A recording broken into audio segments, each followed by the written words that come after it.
just randomly planning? They randomly planned it. Okay, I was like... You good? Mm-hmm. Hi, this is Corey from CO Local. Today I'm interviewing Matt Meehan. Tell us about your past bands and stuff. And stuff. Yeah, my name is Matt, and I've been playing in bands off and on in Colorado Springs since I was about 16. It started when I was walking home one night, and there was a band called As Told By. They were like a metalcore band, and literally the guitar player Brandon was driving, and he yelled out the window. He was like, "Hey Matt, I heard you like to sing songs. Do you want to be in our band?"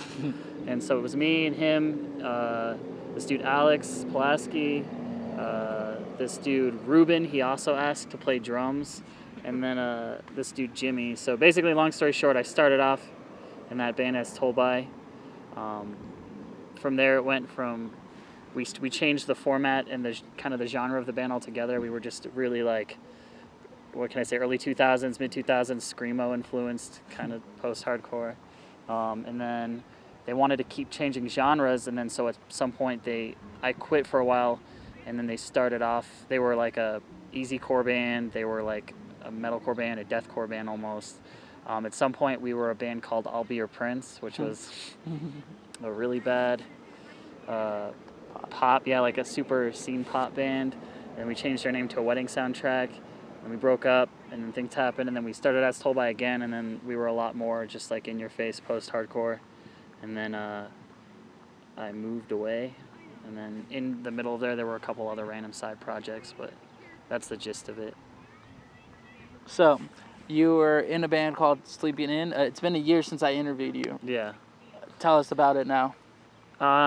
It's been a year. It's been a long year, but not much has happened, to be honest. I moved back to Arizona. I've been back and forth for my daughter, and in that time, Drandon, who has been in a bunch of bands too, he actually moved out to Arizona. He lived in a house that I was renting behind my house, and we just basically finished up a full-length album. We started, it was a couple of dudes from other bands out here, and we recorded an EP with Kanan, or like a demo, and then I moved. He came out to Arizona, and then long story short, we just recorded, like I said, a full length, and we had to change our name because there's another band that's kind of similar, another band with the same name.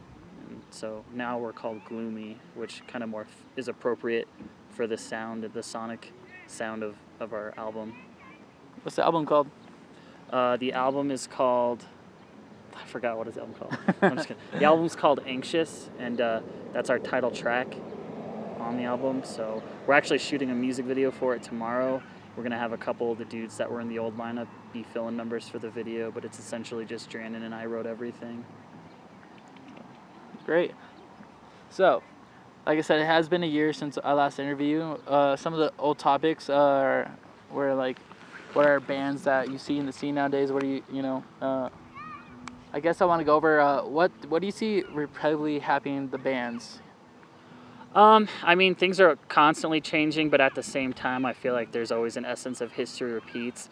I don't know if there's a certain movement that happens or it just kind of everybody follows a ripple, but I think it's, from what I understand, it's kind of the same thing. There's going to be a flood of local bands, some that get it, some that don't. It's usually I see kids that are really enthusiastic about it, but never really took the time to sit down and like learn their instruments, or kids that are really good at their music, but they don't quite get it, or they would rather be a rock star than put their talent forward. So that's kind of, I think, the biggest, probably most negative redundancy that happens in the scene. So not practicing your craft, basically. Yeah, or not mastering it, or not being willing and able to take constructive criticism from tenured people or people who have even smaller careers in the music scene. But no matter what, I think the biggest lesson that can be learned is don't burn bridges, because you're always going to end up knowing somebody who knows somebody else who was in the same band, or who kissed somebody else or whatever. So don't burn bridges. It's definitely a huge networking-based market. So no matter what you do, even if you're just trying to play in a local band and do some local shows here and there, you always want to be cool with everybody, and you always want to be willing to try things that you wouldn't necessarily think fits with your mold per se. But absolutely practice your craft and make sure you have a sellable product, even if you're just trying to play music for your friends. Nice. I need help forming this next question. Okay. I just thought about this. A lot of bands, and I just went through this as well. They just start a band. Yeah. And then they expect to either get big or just blow up. They don't set goals. How do you think they should go about that? Well, if we're being honest, I've never been in a band that's made it big. I've never done any major tours or anything crazy like that. I've always had the ambition, but things just don't work out because of band member issues or life problems and stuff. But I think that it's really depends on your personal situation. I think the best thing is to have a plan of action and to follow through with that. If you're trying to be big, whatever you believe defines success for your band, I think when I was like 16 and 17, our goal was, we're gonna write these songs and we're gonna play these local shows with these touring bands, and then one of them are gonna notice us and we're gonna get signed, which is not at all how it works in most cases. At least these days, it's not the MySpace era anymore. But I think that the long story short is you need to be good at your music. You need to figure out what your craft is. If you're gonna be a specific genre or brand, even if you're doing something unique and different and you don't really want to label it, you at least want to be able to market it. So make sure your music's good. Make sure that your stage performance is good and that you can draw people.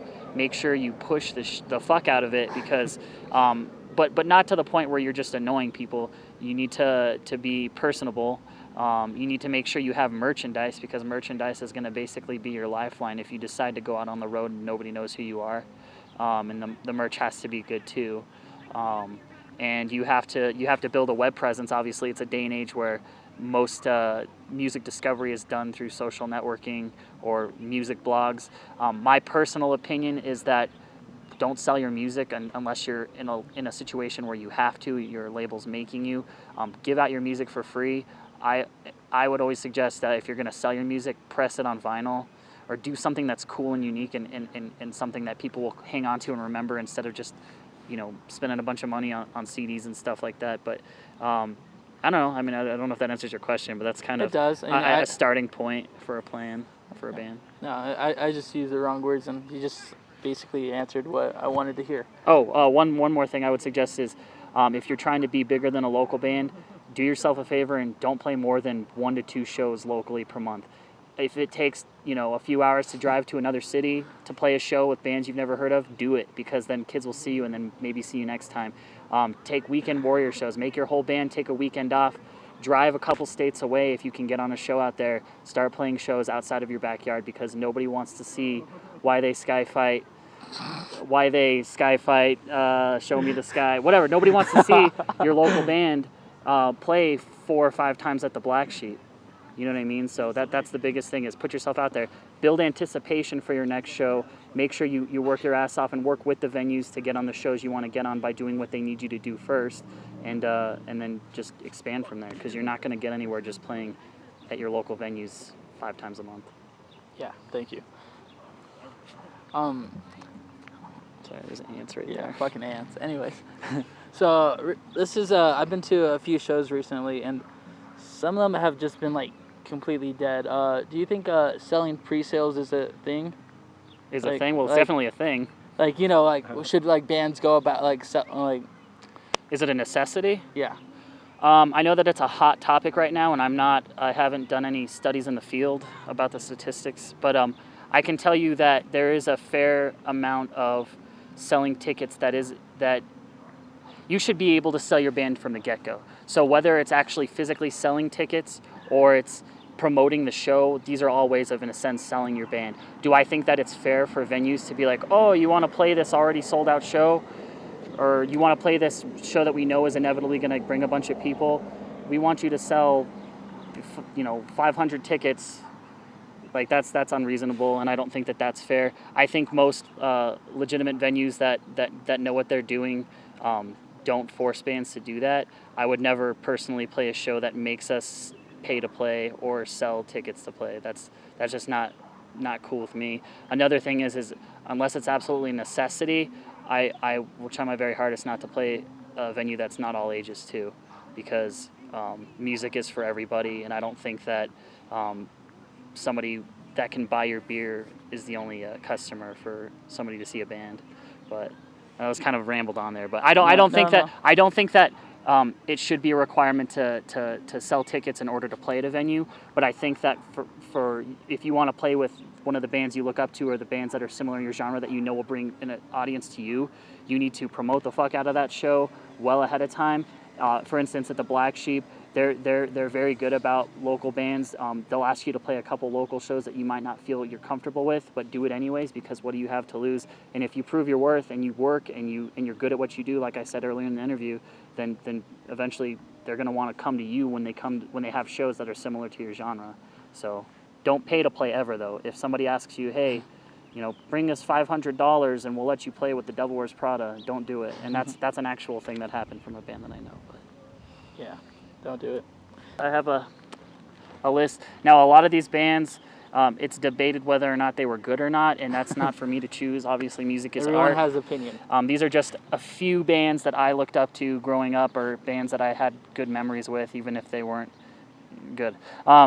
The Axe that Chopped the Cherry Tree, Red, Orange, Yellow, Why They Fight, Sky Fight, Show Me the Sky, Drop Dead Gorgeous, In Case You're Curious, Jonathan Stark, Says the Tree, From the Eyes of the Bear, High Five, Great Redneck Hope, The Hazel Branch, the band formerly known as Prince, Matt Nysom, Grayscale, Fear Before the March of Flames, Sheridan, The Murder Formula, Novel Form, We Want a Forest, and Deathly Rise, Madison Gray, Thanks to You, 40 Fathoms, The Goodnight Fellows, Defending the Pilot, The Forgotten Secret, They Murdered Miracles, Wakely, Texas is on Fire, The Burial Plot, Monuments, also known as Altars, Autumn Creatures, Fitful Funk, Gold Camp, The Great New Jersey Bear Hunt, Downtown Tokyo, who turned in to Take It to 88, A Definite Maybe, Harrison Bergeron, The Photo Atlas, who are still killing it to this day. And there are so many more that I couldn't think of before we had this interview.